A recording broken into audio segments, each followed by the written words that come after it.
Nessa época do ano já estaríamos planejando em detalhes a ceia de Natal, o almoço do dia 25, tirando aquele amigo secreto, e a viagem com a família para comemorar a virada do ano.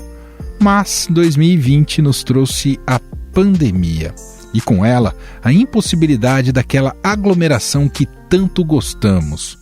Um estudo da Fundação Oswaldo Cruz alerta que a possibilidade de colapso do atendimento aos novos casos poderá ser agravada pela chegada das festas de fim de ano e das férias. A preocupação dos estados e municípios fez com que algumas autoridades vetassem as comemorações públicas de fim de ano, com toque de recolher e suspensão do consumo de bebidas alcoólicas em bares e restaurantes. Além disso, cancelaram Natal e Ano Novo, vetaram festas e shows e até orientaram a população a cancelar confraternizações de amigo secreto. Festas essa que vocês vão ouvir a recomendação do governo do Estado de São Paulo para que elas não sejam autorizadas pelas prefeituras em todo o Estado de São Paulo, seja no litoral, seja no campo, seja em núcleos urbanos. Nós, que sempre festejamos o Natal, faremos esta celebração em casa de forma cuidadosa, zelosa, sem aglomerações e sem festas. Não é hora de fazer festa de Réveillon. Mas essa não é uma questão apenas nossa. Vários países começam a se preocupar com um novo pico de infecções em janeiro. Na Espanha, só serão permitidas reuniões de no máximo 10 pessoas para comemorar Natal e Ano Novo, e as viagens de turismo estão proibidas entre 26 de dezembro e 6 de janeiro. Na Itália, a recomendação é realizar comemorações apenas no núcleo familiar, e até as missas de Natal ocorrerão de portas fechadas. O governo italiano proibiu viagens no Natal e no Ano Novo para conter uma nova onda da Covid-19 em um decreto publicado nesta quinta-feira, dia 3 de dezembro. A restrição passa a valer em todo o país entre os dias 21 de dezembro e 6 de janeiro.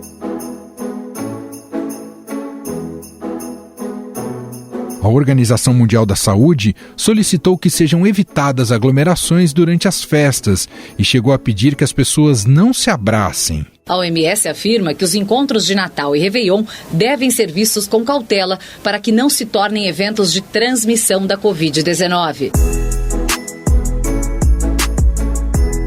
Afinal, como se reunir com segurança? Que fatores aumentam o risco de transmitir a doença? Quem deve evitar ir às festas? Sobre esses cuidados, eu converso agora com o infectologista e presidente do Departamento de Imunizações da Sociedade Brasileira de Pediatria, Renato Kifuri. Tudo bem, doutor? Seja muito bem-vindo. Obrigado por atender aqui ao nosso convite. Prazer é meu, Emanuel, sempre falar com vocês.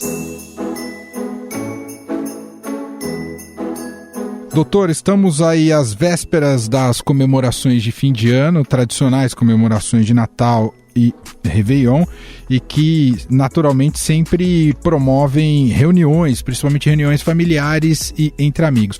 Só que justamente nesse momento temos acompanhado também o aumento de casos da Covid-19, aumento de internações nos hospitais. Vou fazer uma pergunta muito direta para o senhor, doutor. O ideal seria que as famílias cancelassem suas festas familiares?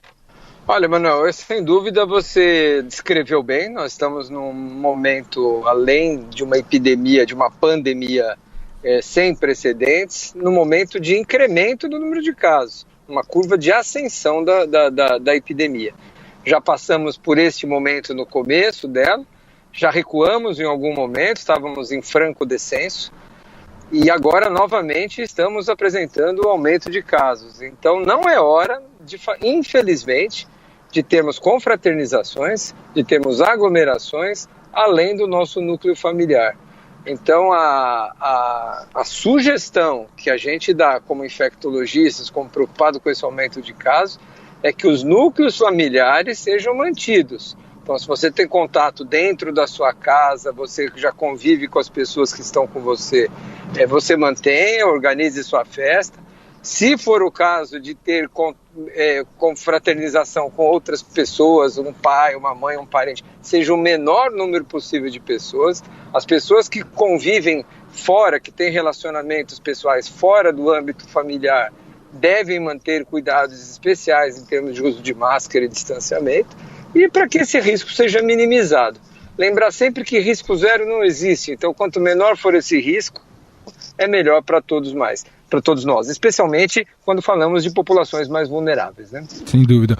Esse é um período, doutor, e captar muito a sua opinião como infectologista, que o contexto, o cenário é o pior possível. Eu te explico o porquê dessa pergunta.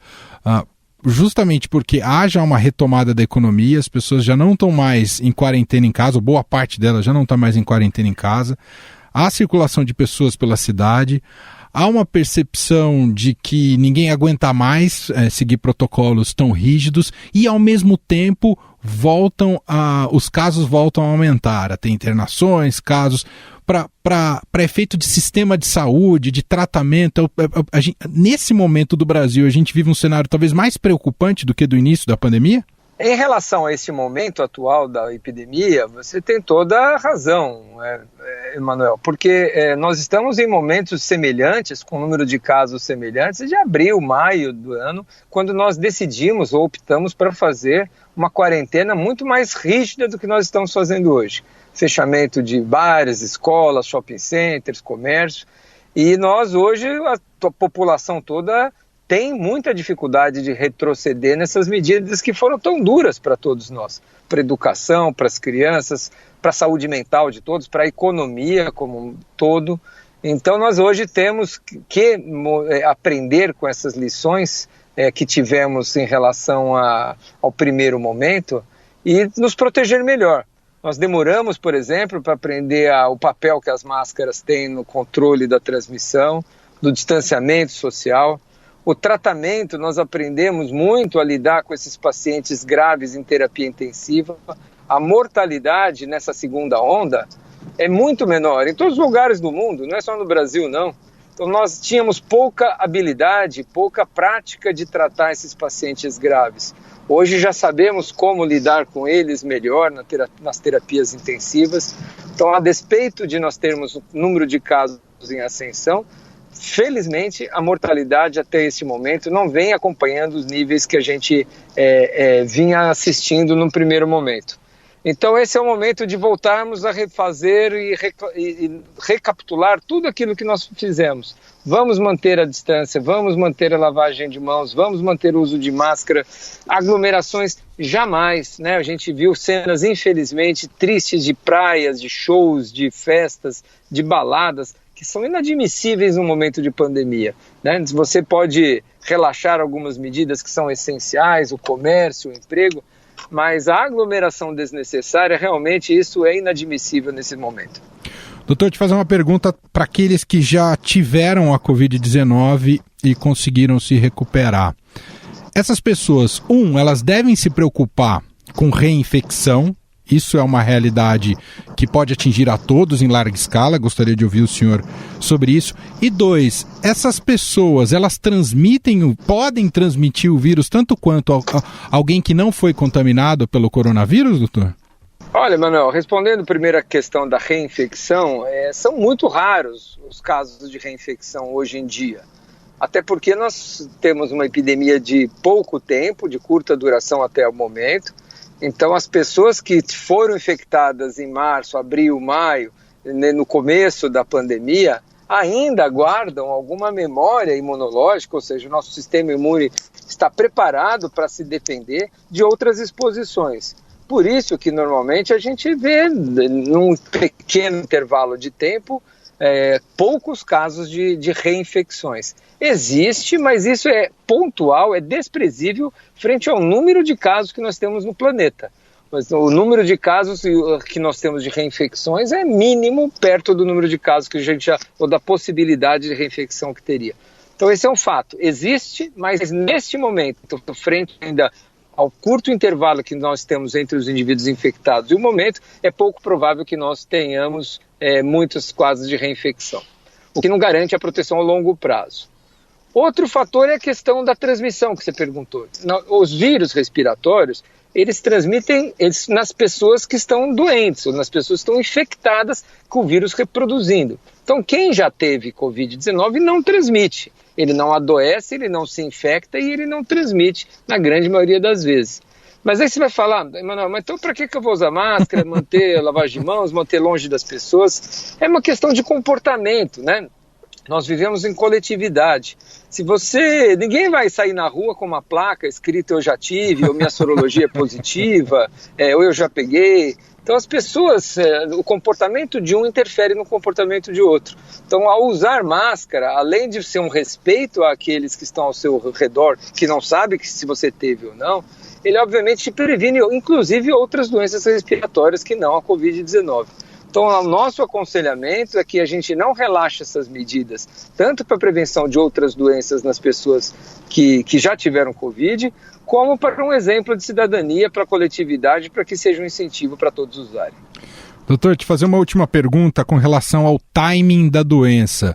A gente vai ter esse foco de atenção agora no fim do ano, com Natal e Ano Novo, possibilidade de maior circulação e aglomeração. O resultado, a depender do comportamento das pessoas nessas 2 semanas, a gente vai observar nos sistemas de saúde em quanto tempo, doutor? Olha, em geral, esses fatos que movimentam muitas pessoas, né, como foram alguns movimentos em Nova York, como foram as eleições aqui em São Paulo, ou como foram os feriados, que muita gente viaja, se espera, quando você provoca uma maior circulação do vírus, que depois de cerca de 7 a 10 dias você aumente o número de casos. E como as hospitalizações, as formas graves costumam vir na 2ª semana de doença, talvez depois de 15 dias você aumente o número de hospitalizações. Então esse é o reflexo que a gente tem quando a gente tem vamos dizer assim, um relaxamento agudo das medidas de distanciamento. 1 semana, 10 dias depois, o aumento de casos, e 2 semanas depois, 15 a 20 dias depois, o aumento das taxas de hospitalização. É difícil avaliar sempre nessas medidas, medir o impacto de cada uma dessas iniciativas. O vírus não circula por conta só da eleição, ou só por conta do Natal, ou só por conta da escola ou do trabalho. É um conjunto de fatores que fazem com que o vírus se propague. Então essa dinâmica que o vírus tem na comunidade, ela é influenciada por todos. Esse é um conceito que é muito importante a gente transmitir aí para os nossos ouvintes, Emanuel, que quando você fala, eu não tenho risco, eu sou jovem, eu não vou adoecer, eu posso ir para a balada, todos que colaboram para a maior circulação do vírus afetam a sociedade como um todo. A circulação maior do vírus prejudica, não se prejudica esse indivíduo que é o destemido, ele prejudica os seus familiares, aqueles que convivem com ele, toda a sociedade. Então é preciso ter esse olhar da coletividade e não pensar somente no individual, mas no coletivo. Muito bem, nós ouvimos o pediatra, infectologista, presidente do Departamento de Imunizações da Sociedade Brasileira de Pediatria, o doutor Renato Kifuri, gentilmente atendendo aqui ao nosso programa. Muito obrigado, viu, doutor? O prazer é meu, Emanuel, um grande abraço para você.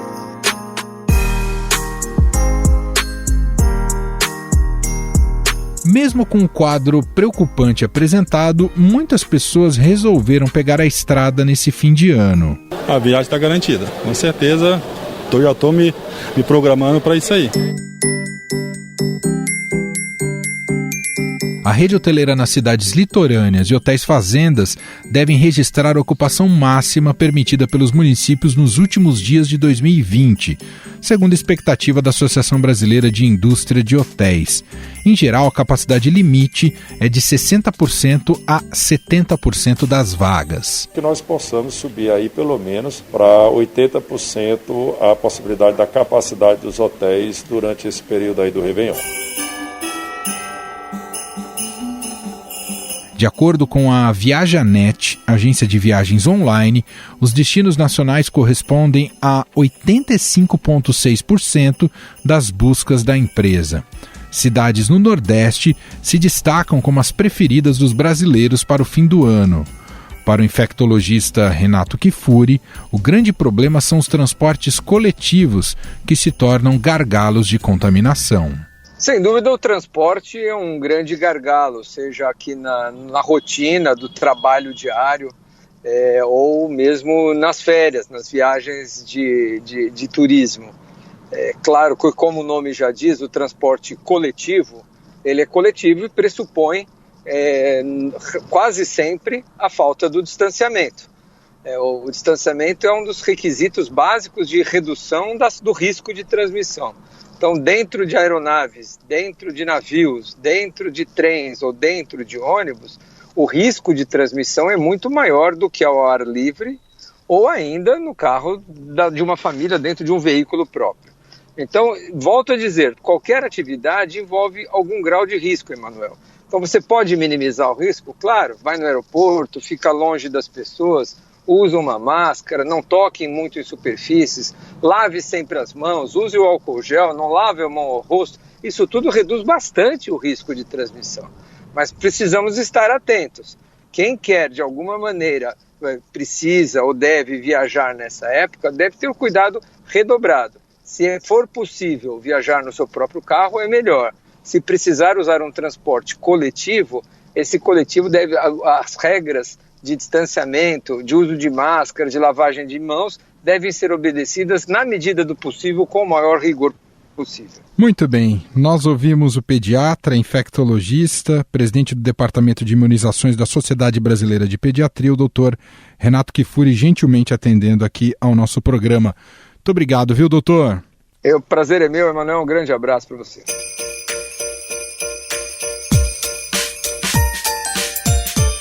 Mas para quem pretende cumprir os protocolos de segurança e ter um fim de ano mais reservado, como comemorar essas datas, mesmo com todos os problemas de saúde que estamos passando? Vai ser um pouco mais complicado este ano devido à perda de algumas pessoas da família, né, que nós tivemos, mas temos que seguir, né? Então pensamos em passar junto com a família, a união é a base de tudo, né? Então é o que realmente a gente busca aí para o nosso Natal.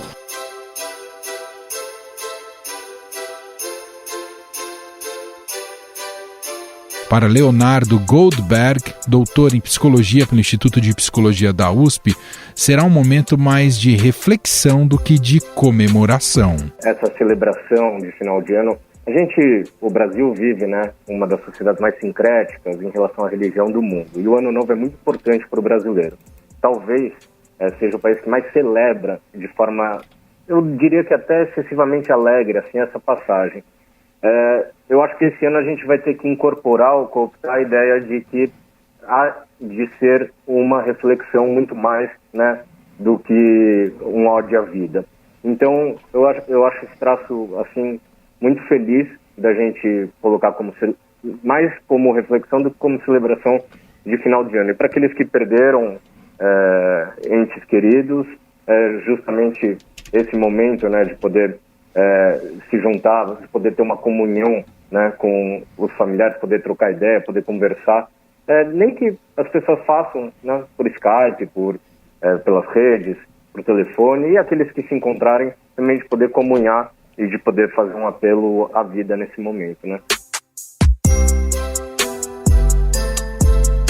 Apesar do ano complicado, Goldberg diz que existem motivos para termos esperança e mudarmos o clima para as festas de fim de ano. Eu tenho a impressão porque essas festas de fim de ano geralmente também são acompanhadas sim por essa angústia em relação a um fechamento de um ciclo, a um início de outro, às vezes com pessimismo, às vezes com otimismo, as pessoas muito atreladas, né? Cada uma com seus mitos e com seus ritos de passagem. E nesse ano com certeza vai ser diferente. O que eu percebo que alivia muito essa angústia, essa ansiedade, quando as pessoas têm uma dimensão de que as pandemias existem, elas fazem parte da nossa história enquanto humanidade. As pandemias existem, persistem, essa não vai ser nem a primeira, nem a última. E com certeza a gente vai passar por ela.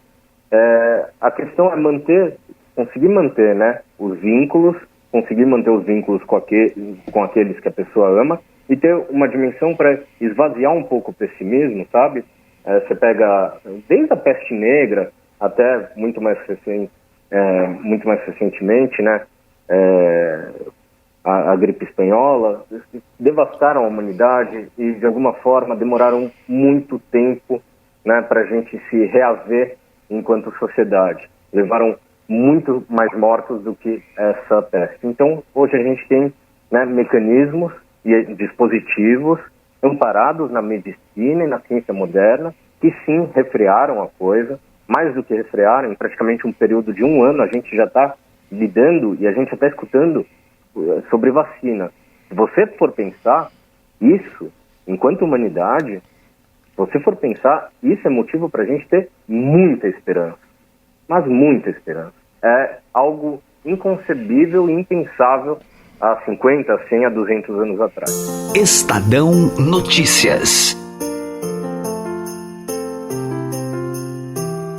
Estadão Notícias desta segunda-feira vai ficando por aqui. Contou com a apresentação minha, Emanuel Bonfim, produção de Gustavo Lopes e montagem de Moacir Biasi. Diretor de jornalismo do Grupo Estado é João Fábio Caminuto. O nosso e-mail, podcast@estadão.com. Um abraço para você, uma excelente semana e até mais. Estadão Notícias.